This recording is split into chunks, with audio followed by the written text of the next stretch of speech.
Bonjour, j'espère que vous allez bien. Aujourd'hui, j'aimerais vous présenter le tarot symbolique maçonnique de Jean Bochart, euh, qui est donc graphiste, peintre et écrivain. C'est un jeu qui est donc dans cette boîte, qui n'est plus édité malheureusement. Il y a donc 2 cartes de présentation, un livret en français et en anglais. Donc le format, c'est un grand format. En tout cas au niveau de la hauteur. Les cartes sont d'excellente qualité. Elles sont juste souples et elles tiennent très bien. Donc c'était aux éditions France Cartes, enfin Grimaud. Et c'est un jeu qui a été édité en 87. On a donc alors la franc-maçonnerie avec en parallèle évidemment le tarot. La franc-maçonnerie qui est donc une école philosophique. Les cartes, les tranches sont neutres. Alors, même si j'ai des petites mains, j'arrive à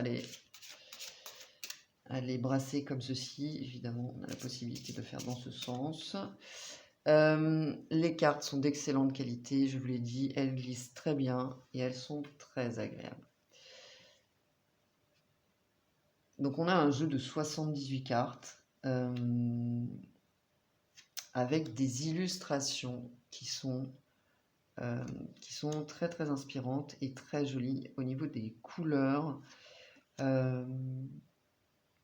y a un lien également avec les lettres hébraïques, donc avec l'arbre de vie.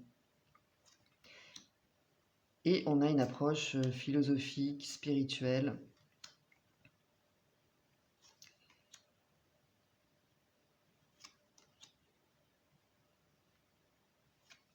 En lien avec la franc-maçonnerie. En tout cas, les valeurs que véhicule cette école philosophique. Cette carte de la justice est juste fantastique.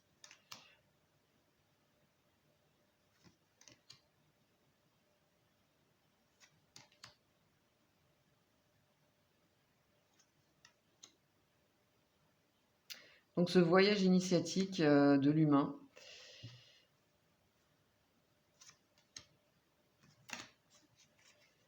que nous propose cet artiste à travers donc ce tarot. Donc les 22 arcanes majeurs. Pour les arcanes mineurs, on est sur du tarot de Marseille. Hein. Donc pour les arcanes mineurs, on va avoir voilà, les mêmes,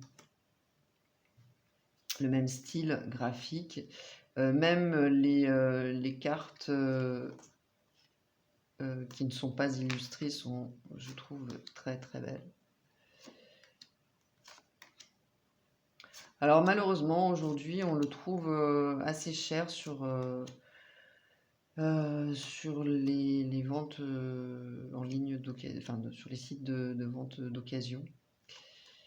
Mais voilà, on peut le trouver quand même à moins de 100 €. C'est ce que j'ai vu passer. Moi, ça fait très très longtemps que je l'ai et je le garde.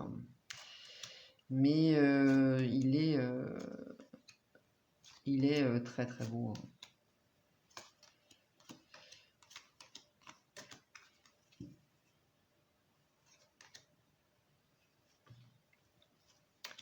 Voilà, donc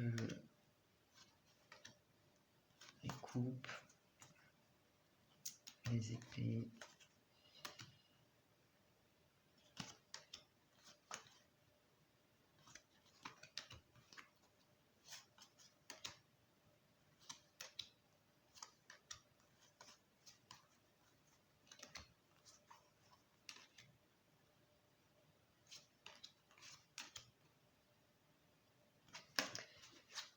Voilà pour les arcanes mineures. On va passer au livret qui... Alors, le livret va nous donner les significations uniquement des arcanes majeures. On a donc un sommaire. Les origines du tarot, comme celles de la franc-maçonnerie, se trouvent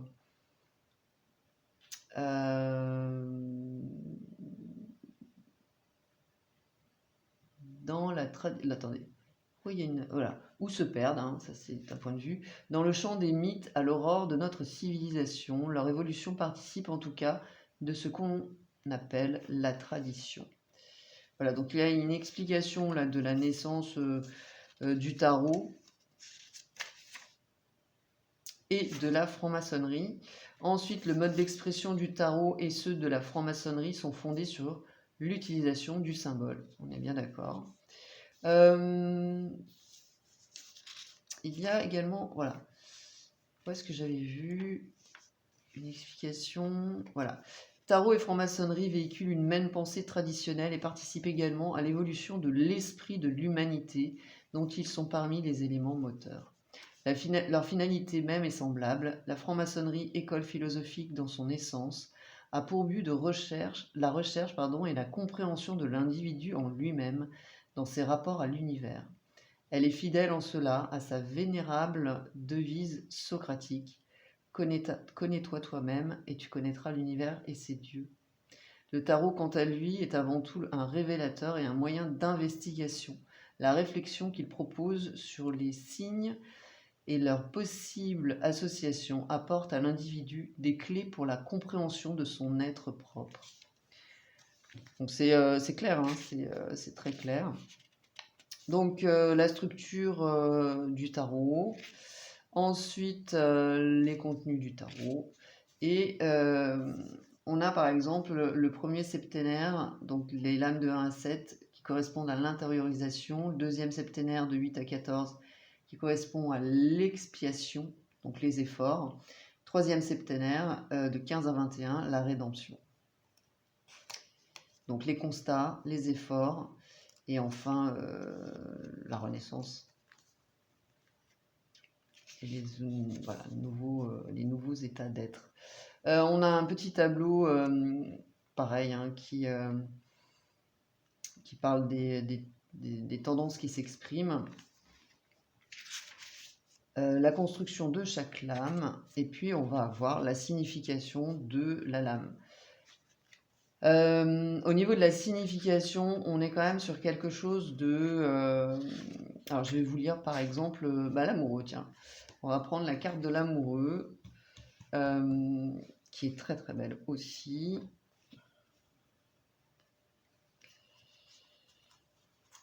Hop. Qui parle donc de dualité, hein, bien sûr, de choix. L'amoureux, donc c'est l'orientation.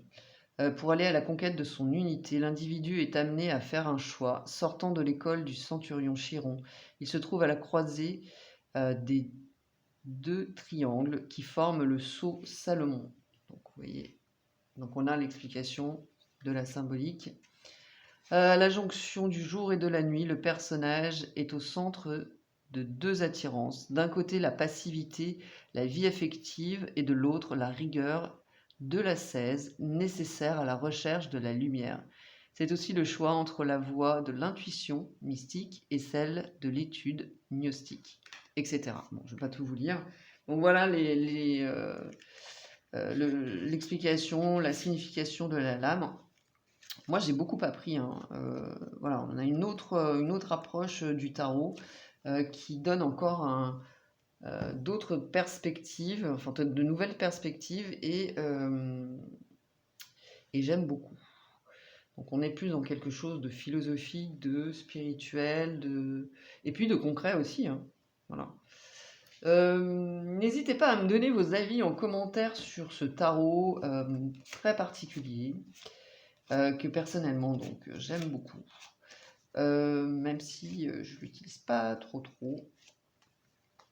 mais je le garde parce que je le trouve magnifique et qu'il nous propose une approche très intéressante, même pour la maison Dieu. Voilà, on a une autre approche qui est très enrichissante. Donc n'hésitez pas à me donner vos avis en commentaire sur ce tarot si vous le souhaitez. Likez, partagez, abonnez-vous si ce n'est pas déjà fait. Je vous remercie et je vous dis à tout bientôt. Bye bye.